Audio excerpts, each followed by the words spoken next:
Title: The Days We Stayed Inside. There were days in our town when you just didn't leave the yard. About 10 of them each month. As a kid, I never quite understood how grown-ups knew those days had arrived. But they did. And when they came, we all stayed home. And everything seemed fine. We played board games, watched old concerts on TV, and ate outside under the cherry tree. But even with all the fun, you could feel something wasn't right. Smiles were tight, laughter forced. Mum and Grandma cooked as if it was a celebration, but their eyes were tired. Dad and Grandpa told jokes, but none of them were funny. And when someone needed to leave the yard by car, the only safe way to go out on those days, it was quiet and tense. I hated not seeing my friends. Once I tried sneaking out. My friend Vlad lived just a couple of houses down. I didn't make it far. Mum caught me, and Dad scolded me harder than he ever had before. That was enough. I stayed put after that. Why couldn't we go out? I never asked, but from the whispers in the kitchen, I knew something or someone was out there. Not dogs, not wolves, something else. When I turned 10, even walking near the gate was off limits. One sunny day, my ball rolled toward the fence. I ran to get it. I wasn't planning to leave. I just needed my ball. And that's when I saw her. A girl was standing on the other side of the fence, wearing an old scarf tied under her chin. But the longer I looked, the less she looked like a girl and more like something older. Her eyes were filled with something dark. The longer I stared, the stranger her face became. Twisting, aging, almost melting into something else. "Sasha, what is it?" Mum's voice cut through the stillness. I turned and ran. As I passed her, I saw she was still watching the gate. Later, she told me I must have imagined it, but her heartbeat, pounding against mine, told me otherwise.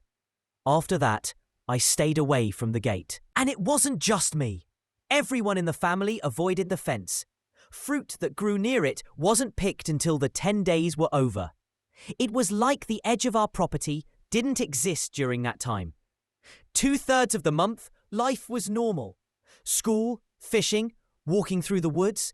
But for those 10 days, we became prisoners in our own yards. The only way to leave was by car, and even then, it was rare.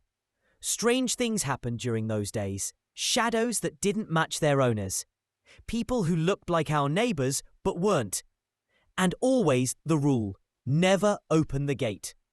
Once during dinner, we heard something strange in the garden. A hunched figure, trembling, walked through the rows of vegetables. She stopped, knelt, and something unexplainable happened. We never talked about it.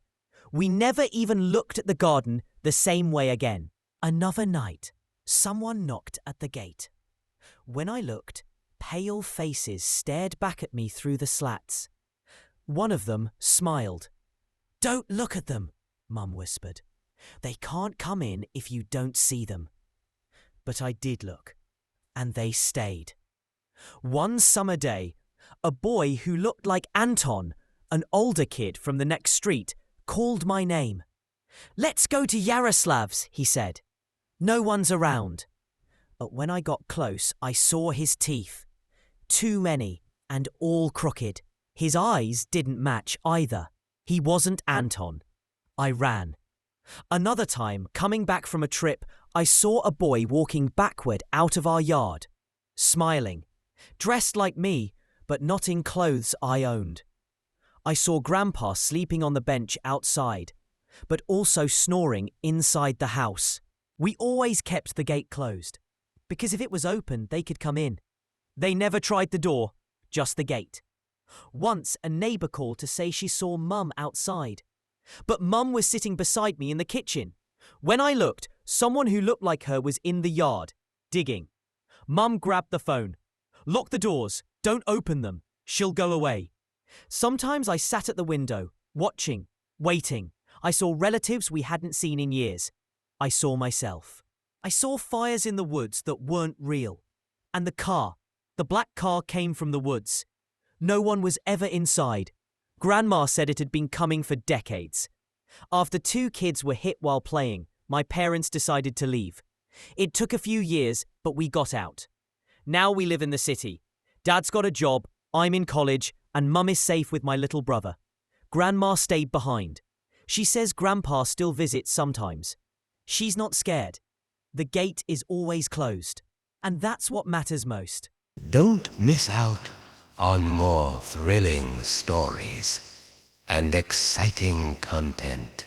Hit that subscribe button and turn on notifications to join our growing community. Let's explore the unknown together.